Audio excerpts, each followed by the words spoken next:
대체할 수 없는 정통경제방송 박근현의 데일리 신트 시간입니다. 오늘은 3월 17일 월요일 방송입니다. 자, 지난주에 굉장히 좀 많이 빠질 때 굉장히 리세션 이런 것들에 대한 우려가 많았지만 역시 그때가 바닥이었죠. 강하게 올려붙일 가능성이 높다. 기술적으로도 3월 14일 이후로 미국 증시도 반등이 나올 가능성이 높다는 이야기를 드렸었고요. 주말 사이에 트럼프가 하루 종일 최근 들어서 그 관세 이런 단어를 쓰지 않은 유일한 날이었죠. 이번 주말이. 그래서 그런 분위기가 이어지면서 시장에서 미국 시장이 급반등을 보였다고 보입니다. 역시나 기술적 반등 자리가 명확하게 나왔고 오늘도 국내 시장이 아주 급반등을 했고요. 특히 삼성전자가 5% 이상 급등을 하면서 전자 쪽에 이렇게 집중적으로 매수세가 들어오는 것인가라는 생각을 해볼 정도로 상당히 강한 하루였습니다. 지수로 봐서는 이미 어느 정도 주가에 대한 하방을 지지해 주면서 리바운딩이 강하게 나왔다고 볼 수도 있는 그런 시장이 되겠죠. 지난주에 저희가 어쨌든 저점은 제대로 잡았었습니다. 그리고 반도체 중심의 상승세가 이어질 수 있다는 점 분명히 말씀을 드렸었고요. 더군다나 오늘은 방산이라든지 일부 조선업종까지도 여전히 좋았고요. 장 막판에 알테오젠과 리가켄바이오, 특히 알테오젠이 오늘 이야기가 나오면서 여러 가지 특허 분쟁 이슈도 어느 정도 불안감을 좀 떨쳐버릴 수 있는 그런 내용으로 분석이 되면서 일단 알테오젠이 급반등을 줬습니다. 그래서 제약바이오까지 막판에 올려붙이면서 결국은 반도체 그리고 반도체 소부장 그리고 조선 그다음에 방산 마지막에 제약바이오 헬스케어 이쪽에 강세가 또다시 붙으면서 상당히 지수는 양 시장 모두 굉장히 강한 시장을 보였다 이렇게 볼 수 있겠습니다. 물론 이제 미국의 시장이 지금 선물이 좀 많이 밀리고 있습니다. 일부 정치권에서 약간의 경기에 대한 이야기가 조금 발언이 오전에 쏟아지면서 살짝 경기 침체를 조금 용인하는 듯한 그런 뉘앙스의 이야기가 흘러나왔다. 이런 것들이 미국 주가지수 선물에 지금 반영이 되면서 좀 마이너스권으로 접어들고 있는데 아침부터 미국 선물은 마이너스로 접어들었지만은 국내 증시는 오늘 끝까지 장 막판까지 별로 그거 신경 쓰지 않고 계속적으로 주가가 강세가 유지되는 모습을 보였기 때문에 오늘 밤에 미국 장에 따른 영향력이 내일 어떻게 반영이 될지는 좀 다른 이야기입니다만 선물이 갑자기 빠진 게 아니라 아침부터 빠졌었거든요. 근데 그렇게 미국 선물이 밀리는 것에 대해서 별로 신경 쓰지 않고 강세를 계속 유지했다는 것도 상당히 오늘은 좀 의미 있는 그런 하루가 아닌가 생각을 해볼 수도 있겠습니다. 자, 그러면서 시장을 조금 더 생각을 좀 해보면 될 것 같고요. 자, 그래서 전체적으로 봤을 때는 한국 시장이 올해는 미국 장보다 훨씬 좋을 수도 있다는 이야기를 계속 드립니다. 저는 개인적으로 작년보다 올해는 한국 시장의 상대적인 아웃퍼폼도 상당히 가능하다 이렇게 보고 있기 때문에 굳이 미국 장을 꼭 가야 되나? 미국 장 하시는 분들은 하시겠지만 올해는 한국 장에서 조금은 수익을 충분히 낼 수 있는 그런 여건도 되기 때문에 미국 장을 꼭 가야 되나 생각은 조금 다릅니다. 작년까지는 분명히 미국 장이 좋았지만 올해 같은 경우에는 한국 장에서도 기회가 분명히 있다. 미국 장만큼은 올해 한국장이 그렇게 뒤지지 않을 가능성이 높다고 개인적으로 보고 있기 때문에 자신감을 가지고 국내 시장을 대응하셔도 될 것 같습니다. 자, 그래서 시장 이야기를 이제 들어가 보도록 하죠. 코스피는 21.96포인트 상승 출발 보였습니다. 장 초반에 반도체와 소부장 등 오늘 아침부터 대부분의 업종이 상승 출발한 가운데 양자 암호화, 유리기판, 해운, 온디바이스 AI, 보험, 액침 냉각, 보톡스, 여행, 미용기기 등 상승 출발 보였습니다. 미국 주식시장은 입을 다문 트럼프, 그러니까 관세 불확실성 발언이 지속되고는 있지만 이번 주말에는 좀 최근에 유일하게 하루 종일 관세 이야기를 한마디도 하지 않았던 하루였다. 그래서 주가 지수 관련해서 미국장이 꽤 많이 올랐다라고 평가를 받습니다. 그리고 낙폭과대 인식에 따른 저가 매수세가 기술적으로 통상 계절적으로 3월 14일 이후에는 기술적인 반등이 항상 나오더라. 계절성이 있었다. 말씀을 지난주에 드렸던 적이 있는데 그런 영향도 일부 있었고요. 또 낙폭과대에 따른 저가 매수가 역시나 들어온 것도 영향을 미쳤습니다. 자, 매일매일 관세 발언 이어가면서 주식시장 하방 압력을 부여했던 트럼프가 관세 발언이 없었다는 점, 3월 14일 종가 기준 연초 이후 S&P 500이 5.9%, 나스닥이 10.3% 하락하면서 14일 저가 매수가 유입됐다는 점, 그리고 소비 심리는 다소 좀 악화는 됐습니다. 미시간대 소비자 심리 지수가 57.9로 3개월 연속 하락을 했고요. 22년 11월 이후 최저로 올라갔습니다. 자, 그러면 그 다음 표 보여드릴게요. 첫 번째 표입니다. 이건데요. 미국의 3월 미시간대 소비자 심리지수가 57.9로 기록하면서 예상치와 직전치를 모두 하회했고 향후 기대지수가 64에서 54.2로 현황지수도 65.7에서 63.5로 모두 하락을 했습니다. 자, 근데 향후에 1년 그 말씀드렸던 기대 인플레이션이 4.3%에서 4.9%로 5년 후 기대 인플레이션이 3.5%에서 3.9%로 엄청나게 뛰었죠. 자, 그래서 기대 인플레가 이렇게 뛰면 어떻게 됩니까? 이거 인플레이션 관련된 압박이 엄청나게 강해질 수 있다고 시장이 악재로 작용을 했어야 되는데 왜 미국 시장에서 악재로 작용하지 않았을까를 생각해 보면 이 표입니다. 자, 정당 지지자별로 향후 1년 기대 인플레이션을 보면은 너무 극명한 차이가 있다는 겁니다. 이게 파란색으로 보면은 이게 어디입니까? 민주당 쪽이죠. 그리고 빨간색은 어디예요? 공화당 쪽인가요? 예, 그렇습니다.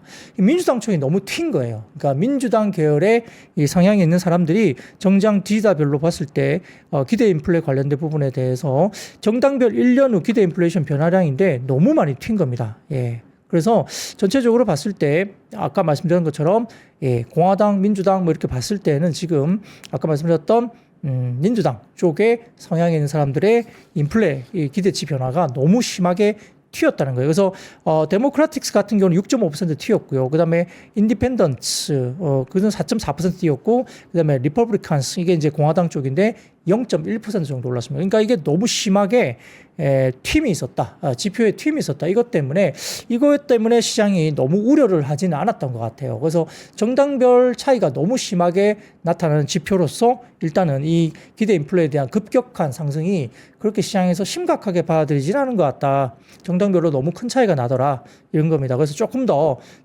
우리가 체크는 해봐야 되겠지만 이런 정당별의 극심한 차이 때문에 지표가 좀 튀었다라고 시장은 평가를 한 것 같아요. 그래서 이 지표가 나오면서도 시장이 흔들리지 않았다고 미국 시장에서는 보는 것 같습니다. 참고를 해보시면 좋을 것 같고요. 자, 코스피는 삼성전자 외국인 저가 매수가 대폭 유입됐습니다. 상승폭 확대하면서 2,600포인트 돌파에 큰 힘이 됐고요. 외국인들은 현선물 동반 순매수였고 외국인 현선물 동반 대량 순매수가 들어오면서 오전 기준 현물은 4,400억, 선물은 9,500 계약 이상 매수가 들어왔습니다. 반도체 업종 위주 순매수였고 역시 삼성전자 매수세가 대부분 이렇게 나타나고 있는 것 같습니다.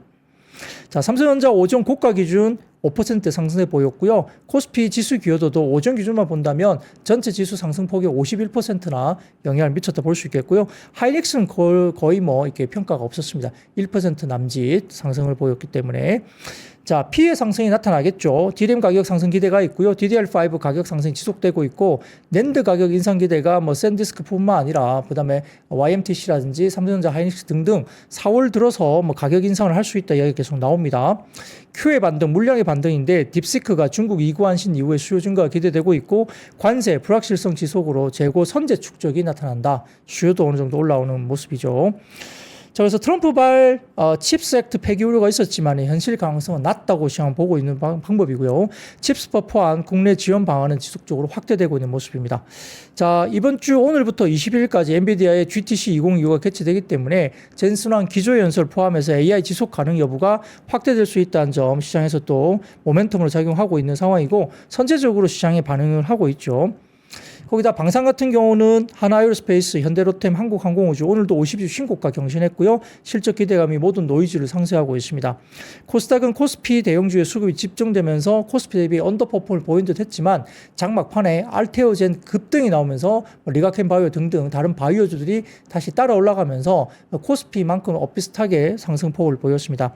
역시 반도체 소부장이 강세였고요. 엔비디아 GTC 2025 마이크론 실적 발표 앞두고 AI 반도체 밸류체인 강세였고요. YC라든지 주성 엔지니어링, 테크윙, 이오테크닉스 등이 강세를 특히나 보였습니다. 자, 게임주는 GDC 2025 개최도 불구하고 뭐 크게 관심을 못 받는 그런 모습이었고요. 그 외에도 테마군으로서는 지금 양자 컴퓨터가 엔비디아 GTC 최초 양자의 날 진행한다는 개념 때문에 양자 컴퓨터 아침부터 괜찮았고요.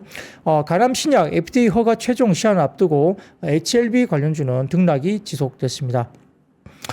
자, 그리고 반도체 업종 중심으로 코스피 상승 추세가 역시 나타났다고 보는데, 뭐, 외국인들이 역시 삼성전자 중심으로 매수가 엄청나게 집중됐습니다.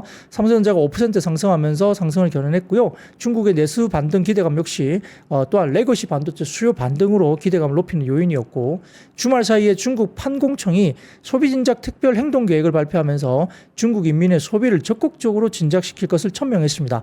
이번 주 엔비디아의 GTC 2025 행사도 앞둔 것이 전기전자 업종의 기대감을 높이는 요인이고, 이구안신 정책 이후에 실질적으로 PC라든지 뭐 휴대폰 이런 쪽에 수요가 급반등을 주면서 이 디램 재고나 이런 것들이 현저하게 많이 빠지고 있다는 점, 이 부분은 제가 지난번에 자료를 통해서 한번 보여드린 적이 있기 때문에 그거를 머릿속에 두시면 될 것 같아요. 자, 그리고 오전 중 발표된 중국의 실물 지표도 예상치를 상회했습니다. 시장이 오늘 견뎠던 내용 중에 이유가 아닐까 싶은데요. 2월 소매 판매는 예상치 3.8%보다 높은 전년 대비 4% 증가한 것으로 발표됐고요. 산업생산 5.9%, 고정자산 투자 4.1% 역시 시장 예상치를 상회한 수치입니다. 자, 그 다음 표 올려주십시오. 올려주시면 네, 이렇게 중국 지표도 상당히 드라마틱하게 긍정적으로 나왔습니다. 자, 여기에서 1월과 2월 사이에 중국의 소매 판매는 어떤 품목이 좋았었느냐 알아보면 통신기기와 체육, 레저가 20% 넘게 급증을 했고요. 화장품과 주얼리, 사무용품, 건자재, 인테리어도 24년 말 마이너스에서 플러스 전환했고, 음료는 24년 말 플러스에서 일부 마이너스 전환했으며, 자동차는 24년 말 대비 감소폭이 확대됐습니다. 그러니까 통신기기, 체육, 레저 이게 급등을 했고, 화장품과 주얼리, 사무용품, 건자재, 인테리어가 양전환하면서 상당히 좋았다. 이렇게 볼 수 있습니다. 자, 그 다음 표 보여드릴게요. 이제 그게 그 표입니다. 이게 이제 25년 1월부터 2월까지가 짙은 회색, 막대 그래프 가운데 짙은 회색이 나오고 있는데, 통신기기, 체육, 레저, 사무용품 이게 20% 넘게 상승을 했고요. 가구도 12%, 식량, 식품도 12%, 가전, 음향기기 뭐 이런 것들이 좀 나오고 있고요.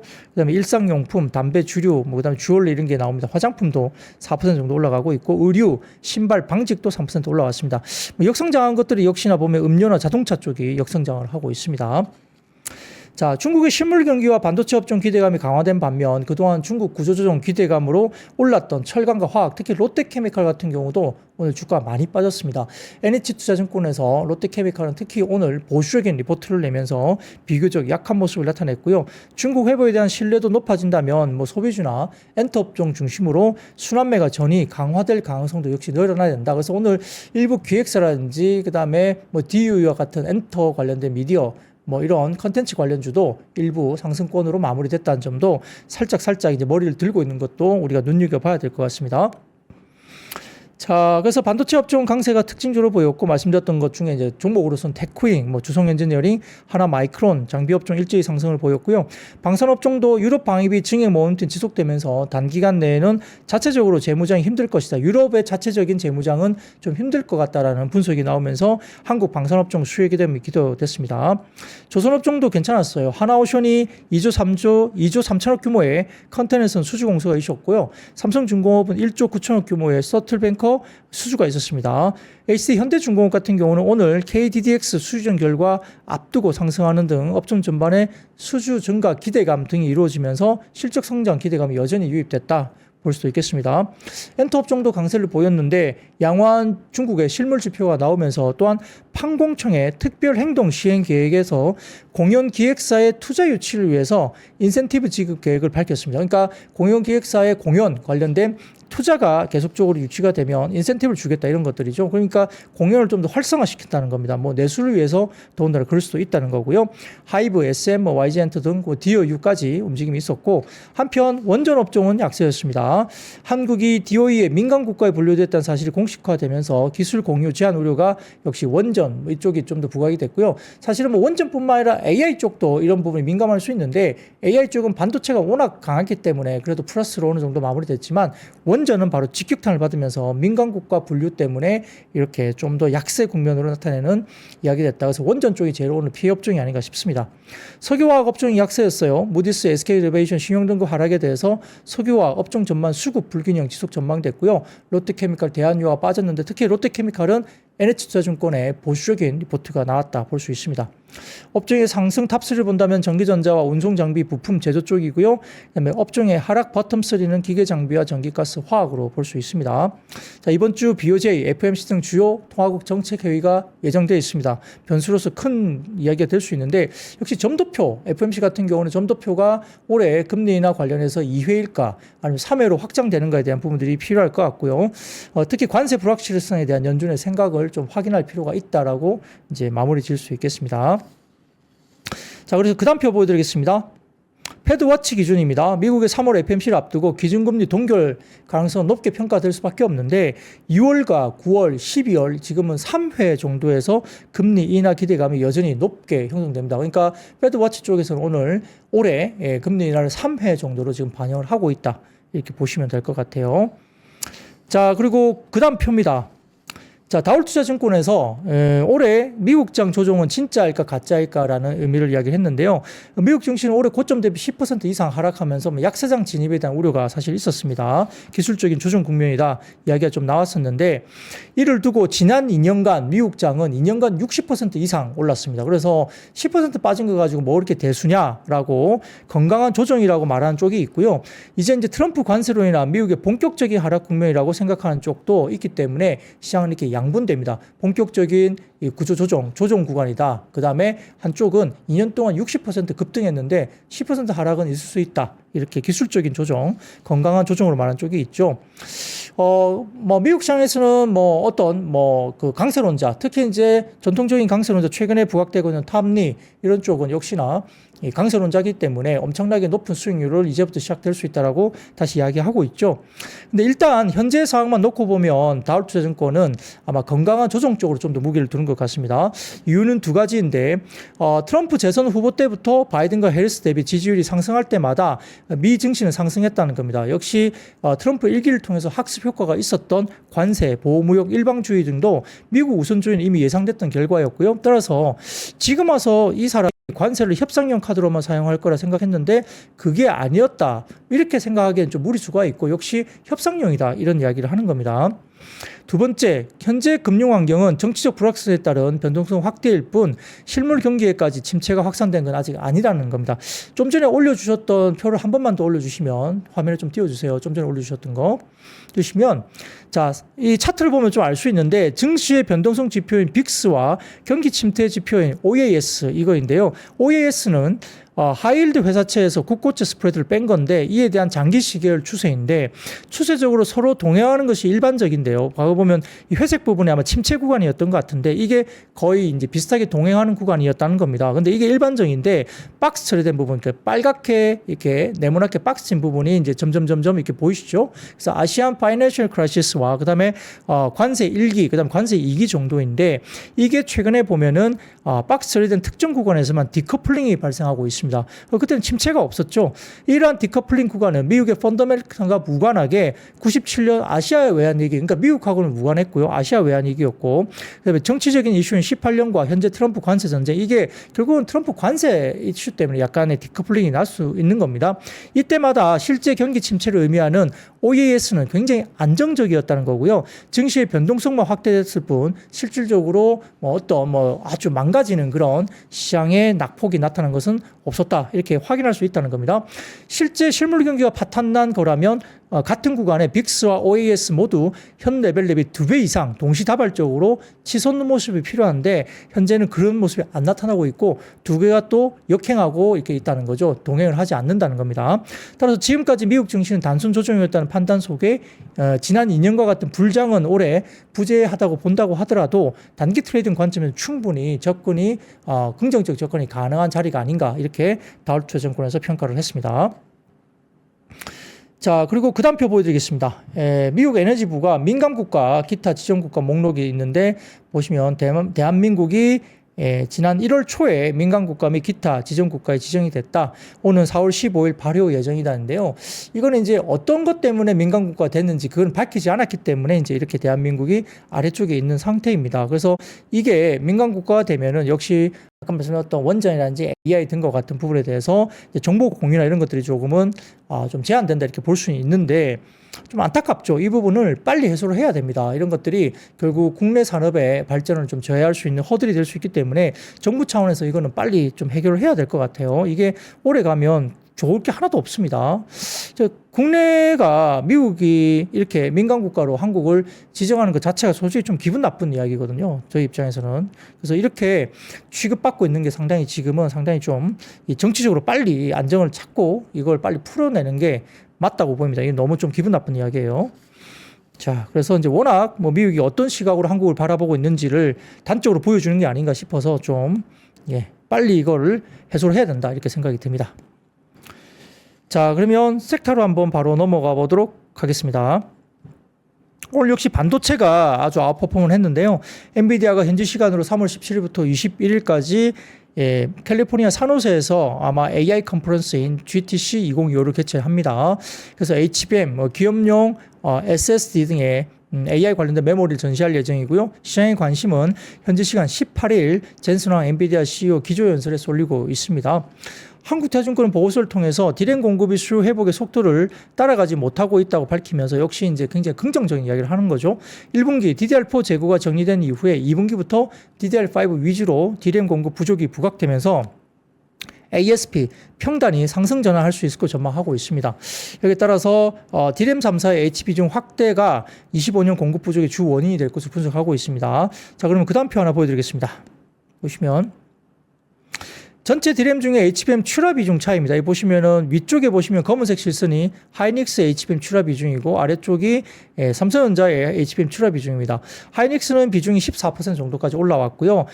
삼성전자는 지금 출하 비중이 6%대 정도죠. 그래서 상대적으로 하이닉스의 출하 비중이 높고요.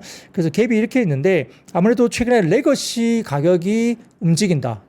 아마 낸드부터 디램까지 레거시 반도체 가격이 움직인다고 이야기되고 있기 때문에 레거시 가격의 움직임의 상승에 따라 아마 그에 대한 변동성, 그에 대한 긍정적인 수혜는 아마 삼성전자가 더 클 것이다 이렇게 보고 있죠. 자, 그렇다고 해서 또 하이닉스가 나쁘다는 건 아니에요. 왜냐하면 HBM이 아마 일반적인 레거시보다 가격이 아마 3배 정도 이상 이 정도로 굉장히 가격에 대한 프리미엄이 붙어 있어요. 그렇기 때문에 HBM을 많이 파는 것도 역시 상당히 그 수익이나 이런 것을 봤을 때 마진율로 봤을 때도 하이닉스가 삼성전자보다 높게 나타나는 이유도 마진율이 OPM이 결국은 하이닉스가 삼성보다 좀 더 좋다 이렇게 이야기될 수 있죠. 그래서 HBM을 많이 한다고 해서 악재는 아니지만 어쨌든 하이닉스 같은 경우는 HBM 때문에 일부 상대적인 프리미엄을 받고 있죠. 밸류에이션 상에. 근데 삼성전자 같은 경우는 밸류에이션 프리미엄을 못 받고 할인이 되고 있습니다.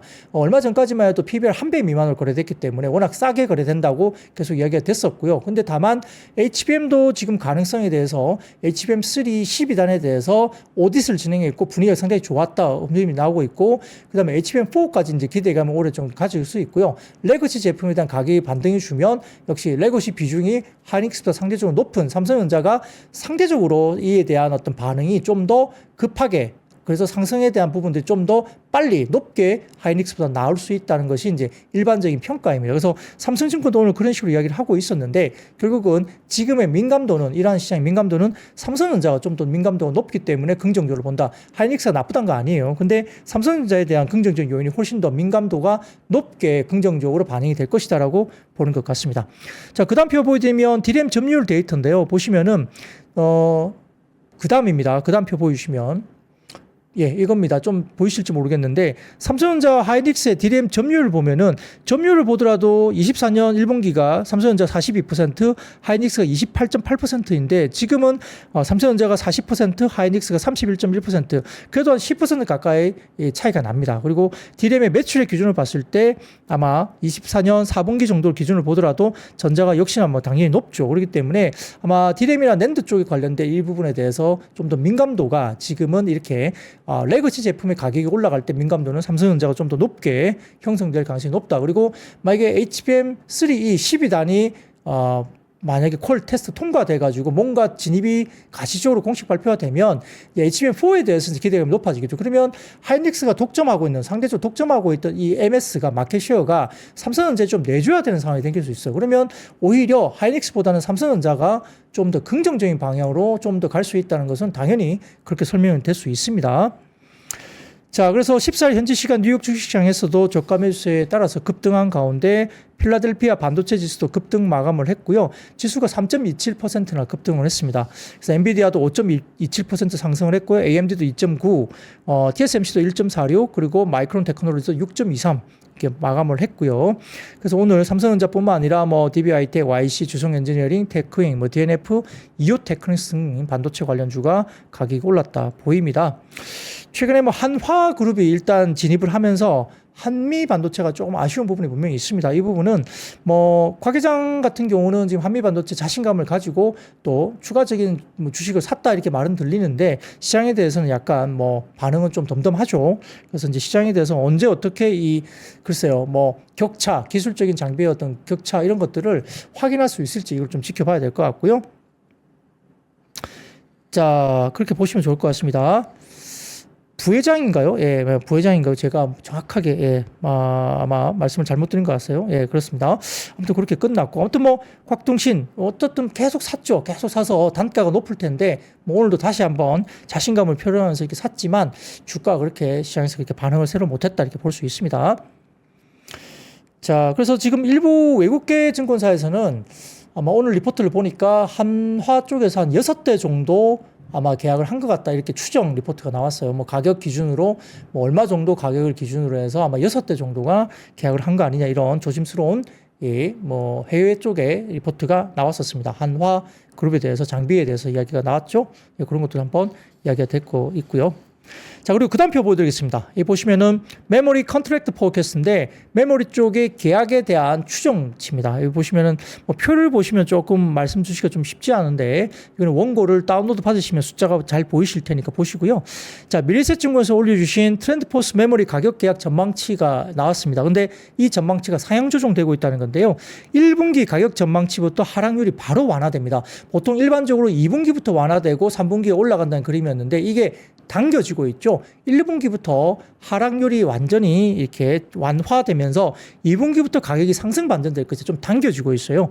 D램 같은 경우는 DDR5가 2분기부터, DDR4는 3분기부터 QOQ 기준 아마 상승 전환될 걸로 전망했고요. 낸드 같은 경우는 2분기부터 바로 1분기 대비 상승 전환할 걸로 전망했습니다. 당연히 낸드는 4월 1일부터 지금 가격을 올린다 이야기했고요. 아까 말씀드린 것처럼 뭐 여러 가지 회사들이 다 올리겠다 이야기했는데 중국 YMTC까지도 지금 4월 1일부터 가격을 올린다라고 이야기했기 때문에 가격 하락의 주범이었던 YMTC도 4월달부터 가격 올리겠다 이야기할 정도니까 상당히 빠르게 아마 가격에 대한 부분들이 반등이 나오는 것이 아니냐. 기존의 추정보다 훨씬 더 가격이 올라가는 시기가 빨라지고 있다고 보는 것 같아요. 그래서 말씀드렸지만 삼성전자의 1분기 실적은 별로 안 좋을 겁니다. 생각보다. 그래서 시장에 5조 2천원, 5조 원대 초반 정도의 가이던스가 나와 있죠. 원래 6조 원대까지 이야기되다가 5조 원 초반까지 지금 가이던스가 빠졌는데 조심스럽게 시장에서는 4조 원대 가능성도 조심스럽게 보고 있어요. 근데 4조 원대 나온다고 악재일까요? 저는 그렇지 않다고 봐요. 아마 이번 삼성전자 1분기 실적에 4조 원대가 만약에 발표되면 그날 아마 꽤 많이 올라갈 가능성도 있지 않을까? 뭐 얼마일지 모르겠지만 오히려 그날 긍정적으로 주가가 반응할 가능성이 높다고 저는 보고 있습니다. 삼성전자 실적이 조금 생각보다 좀 적게 나오더라도 이번에 주가에 그렇게 악재로 작용할 것 같지는 않다. 오히려 튀어오를 가능성이 높지 않느냐 이렇게 개인적으로는 판단하고 있습니다. 왜냐하면 그게 업황 때문에 그래요. 업황 때문에 가격에 대한 상승분에 대해서 이야기를 할 수밖에 없기 때문에 선제적으로 이 부분을 악재 해소로 보고 오히려 긍정적으로 가지 않을까 생각이 듭니다. 자, 그런 것도 중심으로 보시면 좋을 것 같고요. 자, 두 번째입니다. 반도체를 이야기하다 보니까 역시 유리기판을 말을 할 수밖에 없습니다. 아마 이번에 GTC 2025 쪽에 관련해서 유리기판 관련해서 이야기가 조금 더 나올 수 있고 엔비디아가 최근 발열 문제를 해결하기 위해서 유리기판 활용에 나서면서 업계 이목이 집중되고 있고요. 역시 발열 문제가 이번에 GTC 2025에서 말이 된다면 제 개인적으로는 소캠 이것도 좀 이야기가 또 될 수 있다고 봅니다. 소캠 왜냐하면 엔비디아가 개인용 AI PC죠. 예, 개인용 AI PC 관련해서 지금 내고 있기 때문에 이걸 다시 한번 언급을 하면서 소캠에 대한 중요성 이런 것들을 이야기할 수 있고 삼성전자나 하이닉스 등을 통해서 지금 소캠 의뢰가 들어갔죠. 이번에 아마 25년 말 정도, 26년, 25년 말 정도에 소캠이 이제 공식적으로 출하가 된다고 이야기가 시장에서 보고 있기 때문에 개인용 AI PC 등을 포함해서 이걸 밀고 있는 엔비디아가 아마 그런 이야기를 혹시 할 가능성이 있다는 점에서 소캠 관련주도 일단 여러분들 같이 한번 지켜보셔야 됩니다. 뭐 특히 소캠 관련주들은 기판 업종들이 많이 언급이 되고 있죠. 뭐 TLB라든지 코리아 서킷, 뭐 심텍 이런 종목들이 최근에 언급이 된 적이 있습니다. 자, 한편 언론에 따르면 삼성전기가 연내 유리기판 시제품 생산에 나설 거고요. 파일럿 라인을 구축 중에 있다. 5월까지 구축을 마친 후에 램프업 생산량 확대를 진행할 걸로 본다. 이렇게 나오면서 오늘 나인테크가 대장주였던 것 같고 ICD, 한빛 레이저, 필옵틱스, CNG 하이테크 뭐 이런 유리기판 관련주, 주성 엔지니어링도 뭐 끼어 있나요? 예, 그런 것들도 일단 같이 이야기가 될 수도 있겠죠. 자, 그러면 반도체와 유리기판까지 말씀드렸고요. 자, 세 번째입니다. 오늘 조선과 조선기자재 쪽입니다. 역시 이제 최근에 방산과 조선기자재 약간 뭐 글쎄요. 조정을 좀 받았죠. 너무 많이 올랐다는 점 때문에 순환매가 나오면서 일부 차익 시즌도 나오기도 했고요. 그렇기 때문에 조금 쉬어갈 수 있다 말들이 좀 나오고는 있는데 그럼에도 불구하고 오늘도 올라왔죠. 근데 이제 예전처럼 그 상승폭이 막 밖에 급등하거나 이러지는 좀 못하는 것 같아요. 뭐 2%, 3% 정도. 물론 그것도 뭐 상승폭이 그 적은 건 아니지만 과거에 올라갔던 그런 걸 따지자면 최근에 조금 올라가면 좀 차익 실현 대기 물량이 좀 있는 듯한 느낌도 받습니다.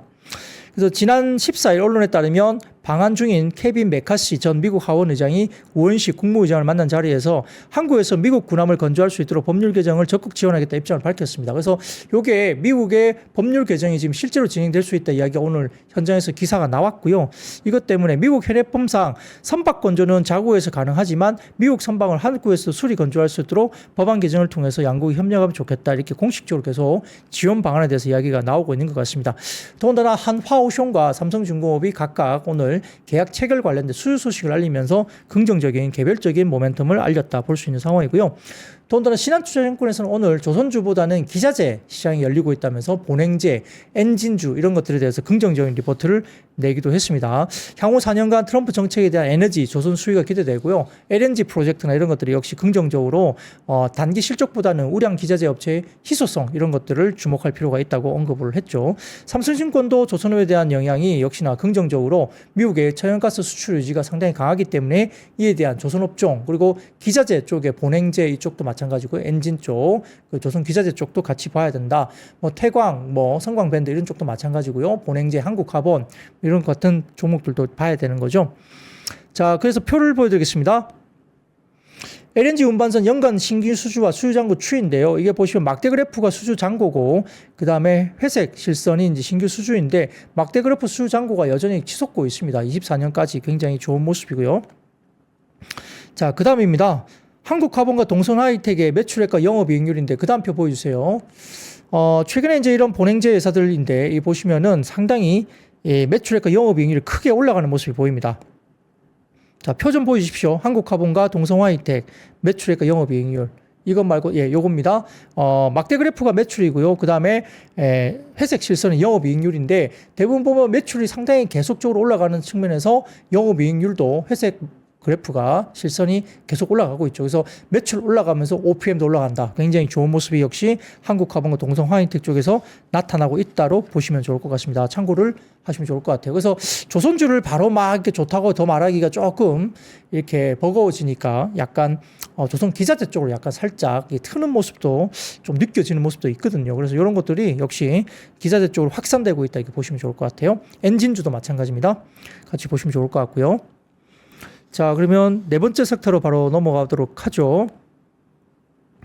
유럽의 재무장 수혜 기대감 등의 방산주가 상승했습니다. 최근에 방산주에 약간의 조정이 일부 있었던 이유는 유럽에서 내재화하겠다는 거거든요. 그러니까 역내에서 이 방산 관련된 부분들을 이렇게 조달을 해서 역내에서 방산 관련된 부분들을 뭔가 해보겠다. 유럽이 그런 이야기가 낸 적이 있는데, 자, 그것 때문에 약간의 우려가 있었죠. 주가들은 많이 올랐고 유럽이 해외 쪽에서 사는 것보다는 역내에서 해결해 보겠다. 이런 역내 어떤 수요, 수급을 이제 잡고자 하는 이야기가 좀 나왔기 때문에 약간의 걸림돌 아니면 약간의 우리가 차질 이런 것이 좀 있지 않을까라는 생각을 할 수밖에 없는 이야기가 잠깐 있었는데 실질적으로는 그게 좀 어렵다는 분석이 나오고 있죠. 그래서 오늘 약간 그 방산도 역시 상당히 좋은 모습을 이야기를 하고 있는 겁니다.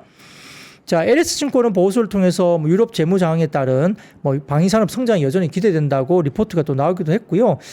결국은 뭐 러시아랑 우크라이나 전쟁 관련된 뭐 이 종전이 되면 모멘텀이 사라질 것이다 이렇게 우려가 있었지만 그와 반대로 그 예측과 반대로 달리 현재 시장은 유럽 재무장과 그다음에 국내 수혜 기업 수혜에 집중되는 모습을 나타나고 있고요. 그래서 전반적으로 봤을 때는 멀티플 측면에서 글로벌 업체들에 비해서 매출과 마진 증가율이 훨씬 글로벌 업체들에 비해서 피어 그룹 대비 높은데 오히려 주가는 20% 할인되고 거래되고 있다라고 LS증권에서 리포트를 썼습니다. 자, 뭐 이런 이야기가 쭉 나오고 있고요. 유럽 재무장은 단기간 내에는 EU 자체적으로 힘들 것이라며 유럽의 제조업 역량 부족이란 산업적인 부분을 차치하더라도 EU 내에 서유럽 및 기타 유럽 지역 간 입장 차이로 정치적 합의에 도달하기까지는 상당히 긴 시간이 필요하다라고 언급을 하기도 했죠. 그래서 뭐 아마 뭐 전체적으로 시장이 재편될 가능성이 크다고 보면서 현재 단기적으로 방위산업체에 대한 가장 큰 수혜가 있을 것이다. 국내에 대한 방위산업체의 수혜가 있을 것이라고 평가를 하는 것 같습니다. 자, 그래서 오늘 방산주가 올라왔는데 그보다는 오늘 리포트가 하나 더 영향을 미쳤다 볼 수 있는데 골드만삭스 리포트가 나왔고요. 유럽의 변화하는 안보 지형이라는 골드만삭스 리포트가 나왔는데 이 리포트는 엄브레라 리서치 쪽에서 플랫폼에서 올려주신 자료를 발췌를 좀 해봤습니다. 자, 첫 번째 자료 보여드릴게요. 자, 1960년대 이후에 유럽의 군사비가 GDP 대비 꾸준히 하락해 왔지만 이제 22년 러시아 우크라이나 침공으로 인해서 다시 상승세로 접어들었다는 표를 보여드린 겁니다. 아래쪽에 2%는 나토의 타겟입니다. 유럽 쪽에 나토 쪽에 GDP 대비 2% 기준으로 타겟인데 지금 유로피안 유니온은 2%가 아직 안 돼요. 더 상승을 하고 있지만 2%가 안 되고 있고요. 유나이티드 킹덤, 그러니까 영국은 2% 좀 넘기는 수준입니다. 자, 그리고 그 다음 표입니다. EU와 미국의 러시아와의 절대적인 지출 비교인데 왼쪽 보시면 미국이 절대적으로 높고요. 막대 그래프상에. 그 다음에 두 번째 막대 그래프가 왼쪽에서 EU인데 나토 가운데 이제 EU 쪽이죠. 그리고 세 번째가 이제 러시아 쪽이고요. 그 다음에 EU, 그 다음에 within 나토 이렇게 네 번째로 나와 있죠. 그래서 미국이 단연 가장 큰 지출을 하고 있고요. EU 영내에 영국 포함 전체를 합쳐도 미국보다 현저하게 낮은 수준으로 아직은 볼 수 있습니다. 그래서 아직까지는 유럽 쪽의 방위비 분담을 좀 더 높일 수 있는 여지가 있다고 보이는 거고요. 자, 그 다음 표입니다. 세 번째 표를 보시면 국가별 GDP 대비 국방비입니다. 이 보시면은 빨간색이 EU인데 평균이죠. 최근 EU 국방 장관들이 제시한 2.5% GDP 국방비를 목표를 기준으로 보면 폴란드, 그리스, 에스토니아 등 일부 동유럽과 남유럽 국가는 2.5% 이상의 국방비를 유지하고 있지만 독일, 이탈리아 등 많은 주요국들이 여전히 그 기준에 미치지 못합니다. 2.5%가 좀 보이는 오른쪽으로 실선이 나오는 기준이 2.5%거든요. 근데 보시면은 그 위로 올라가는 나라가 폴란드, 그리스, 에스토니아, 그 다음에 리투아니아, 뭐 이 정도만 2.5% 이상 가고 있고요. 그 다음 모든 나라들이 쭉 이렇게 2.5% 아래로 GDP 대비 국방비 지출을 하고 있고요. EU 평균은 빨간색 막대 그래프 정도가 EU 평균입니다. 1.5 아래에서 뭐 1.5 정도에서 거래가 되고 있네요. 그러니까 여전히 주요국들이 기준에 못 미치고 있다는 점이죠.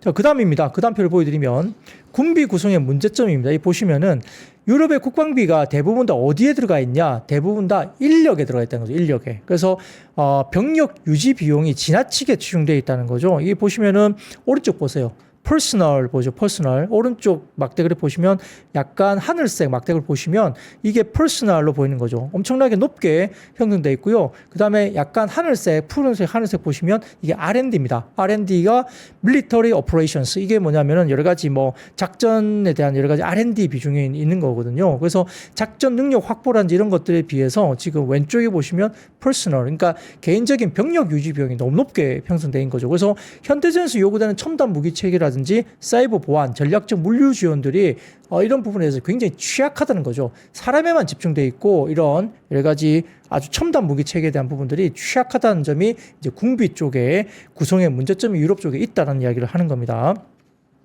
자, 그리고 그 다음 표 보여드릴게요. 역내 군사장비 자금률에 대한 부분인데 러시아 우크라이나 전쟁 발발 이후에 유럽 각국이 구매한 군사장비 중에 어느 정도로 EU 내부에서 조달하는지 비중인데요. 이 보시면은 많은 장비를 여전히 미국에서 유나이티드 스테이츠, 미국에서 엄청난 양의 군비를, 장비를 여전히 받고 있고 수입하고 있고요. EU 영내에 빨간색으로 보이는 것이 이제 영내에서 조달을 하는 건데, 역시나 유럽 자체 방위산업 역량이 충분히 아직은 갖춰지지 않았다라는 것을 의미를 하고 있죠. 그래서 결국은 살 수밖에 없다. 근데 사우스 코리아도 꽤 왼쪽에 보시면 파란색이 보이시죠? 꽤 높습니다. EU만큼 영내 자급은 뭐 그만큼은 안 되지만 사우스 코리아의 어떤 수입품도 상당히 높게 지금 형성되어 있습니다. 근데 이게 여전히 파이가 크다는 거고요. 자, 그 다음 표 보여드리겠습니다. 향후 27년까지 유럽 주요국 독일, 프랑스, 이탈리아, 스페인 등의 군사비가 GDP 대비 3%에 육박할 것으로 골드만삭스는 예측을 했습니다. 그래서 이렇게 빨간색으로 넘어가면서 계속적으로 이렇게 올라가는 모습이 보인다. 24, 25, 26, 27 이렇게 연간대로 봤을 때 이렇게 막대 그래프가 저머니, 프랑스, 이태리, 스페인, 유럽 에어리아 등등 포함해가지고 각각의 막대 그래프가 27년까지 각각 올라간다. 그래서 3% 정도 수준까지는 각국의 나라들이 방위비를 지출을 상당히 늘릴 것이다라고 보는 것 같습니다. 그래서 이러한 골드만삭스의 이야기가 일단 리포트가 나오면서 이 방산 관련 쪽에 대한 국내의 수혜주를 역시 언급하고 있다. 이렇게 평가를 할 수 있겠죠. 뭐 국내 리포트도 아까 말씀드렸고 골드만삭스의 리포트도 지금 이렇게 소개를 해드렸습니다. 그런 것도 같이 보시면 좋을 것 같아요. 자, 그러면 다섯 번째 이야기입니다. 2차 전지가 일부 올라왔습니다. 다울투자증권의 보고서를 통해서 올해 글로벌 전기차 판매량이 전년비 13% 증가세를 기록하고 있고, 글로벌 전기차 침투율은 13.7% 달성하면서 이제 새롭게 좀 반등이 나올 것이다 리포트를 쓴 것 같습니다. 국내 배터리 업체들이 큰 변곡점을 가지고 있지만은 지금 전방 산업인 자동차 산업이 전기차로의 전환이란 굉장한 큰 변화를 맞이하고 있고, 배터리 분명 게임 체인저 역할이 예상되면서 중장기적으로 상당한 투자 가치를 보유하고 있다 이렇게 이야기를 했죠. 그래서 아마 LG 엔솔이나 삼성 SDI, SK온으로 대표되는 국내 배터리 업체가 올해를 저점으로 정상화될 수도 있다라는 리포트를 냈고요. 업종 평균적으로는 1분기를 저점으로 지속적인 어닝 개선을 통해서 밸류에이션 합리화 가능할 수 예상을 했습니다. 리포트는 그렇게 이야기를 했어요. 그래서 지난 주말에도 미국 시장에서 기술주들이 반등이 나오면서 테슬라도 3.86, 루시드 그룹도 2.96, 리비안도 1.3 등 전기차들이 일단 반등을 했는데, 근데 이제 다울투자증권에서는 좀 상대적으로 좀 빠르게 회복이 될 것이라는 리포트를 낸 거고요. 아직까지도 일부 증권사들이 여전히 보수적으로 보면서 2분기까지 숫자가 굉장히 안 좋을 것이라고 계속 지속적으로 보고 있는 상황입니다. 그래서 이게 좀 증권사마다 약간 차이는 있는데, 저도 개인적으로 1분기가 완전 바다 이거 2분기도 바로 좋아진다는 것은 저도 개인적으로 조금 동감이 안 됩니다. 현실적으로 저는 2분기 정도까지 좀 보수적으로 봐야 되지 않느냐 생각이 들고요. 뭐 밸류에이션 부분도 여전히 많이 빠져는 있지만, 그러나 숫자적으로 확실히 보여주지 않는다면 쉽지 않다. 그리고 일반적인 뭐 양극재보다는 오히려 이제 뭐 실리콘 음극재나 전고체 시장이 오히려 이제 새롭게 개화되는 그런 마켓 쪽에, 니치 마켓 쪽에 오히려 우리가 좀 더 2차 전지 쪽은 봐야지, 양극재, 일반적인 양극재 이쪽은 좀 더 부담스럽다는 느낌이 좀 들어요. 그래서 실질적으로 여러 가지 부분에서 과거처럼 그렇게 마진율이 나오기가 좀 쉽지 않다. 앞으로 매출 볼륨이 좀 올라간다 하더라도 마진율이 안 나오기 때문에 어떤 실적 성장에 대한 부분들이 여전히 좀 보수적으로 봐야 되지 않나 생각이 들고요. 오히려 실리콘 음극재나 전고체에 대한 시장 기대가, 물론 뭐 전고체는 아직은 조금 몇 년 먼 거리긴 하지만 이런 쪽 실리콘 음극재나 이런 쪽에 관련된 쪽이 오히려 조금 더 우리가 집중을 해서 좀 슬림해서 봐야 되지 않느냐 생각은 갖고 있고, 실적 관련해서는 어쨌든 2분기 정도까지는 좀 보수적으로 봐야 될 필요가 있다. 1분기 저점이 2분기부터 당장 좋아진다 보기에는 좀 어렵지 않냐 이런 생각을 해볼 수도 있겠습니다. 2차 전지는 좀 보수적으로 보는 게 맞을 것 같습니다. 자, 시간이 좀 다 돼서요. 뭐 아직 이야기 드릴 만한 게 한 5가지가 더 있는데 제목만 좀 말씀을 드릴게요. 첫 번째는 카이스트 교수팀이 전기차 리튬이온 배터리 충전 시간 단축 기술 개발 소식 등의 리튬 관련주가 일단은 상승세를 좀 보였다는 점이고요. 그 다음은 견조한 실적 성장세 전망 등의 미용기기와 보톡스주가 상승을 했는데 다울투자증권 리포트를 썼습니다. 그래서 외국인 관광객 미용 성형 의료 적용에 대한 부가세 환급이 103만 건으로 전년비 169% 급증했습니다. 그러니까 외국인들이 한국 들어와서 미용기기 강남권에 피부과를 간다는 이야기예요. 거의 버스로 들어와서 이렇게 피부과 가는 그런 관광 투어를 굉장히 많이 하고 있고요. 올해 2월에 전체 의료관광 소비 금액과 피부과 소비 금액은 각각 953억과 488억으로 올해 2월 기준 전년비 의료관광 소비 금액은 61%, 그리고 피부과 소비 금액은 전년비 105%로 급증하고 있다. 그래서 피부과 쪽이 상당히 좋아진다는 거고, 표는 저의 원고를 한번 참고를 해보시면 좋을 것 같습니다. 그래서 이런 것들 톡신과 미용 의료기기 쪽에 관련된 긍정적인 소식이 들어왔다. 그리고 지표로도 굉장히 긍정적인 증가 소식이 나오고 있다는 점 긍정적으로 보시면 좋을 것 같고요. 그 다음에 방한 관광객이 K뷰티 결제율 상승 소식 때문에 일부 상승 관련주가 올라왔습니다. 그래서 일부 화장품 관련주가 올라왔는데 뭐 네오팜, 인크레디블 버즈, 잉그로드 랩, 뭐 비엘팜텍 등이 올라왔는데 방한 관광객이 아까 말씀드렸던 K뷰티 결제율이 올라가고 있다 이런 부분들 때문에 일부 화장품주가 좀 올라오긴 했습니다. 근데 전체적으로 화장품은 그렇게 많이 오르진 않았어요.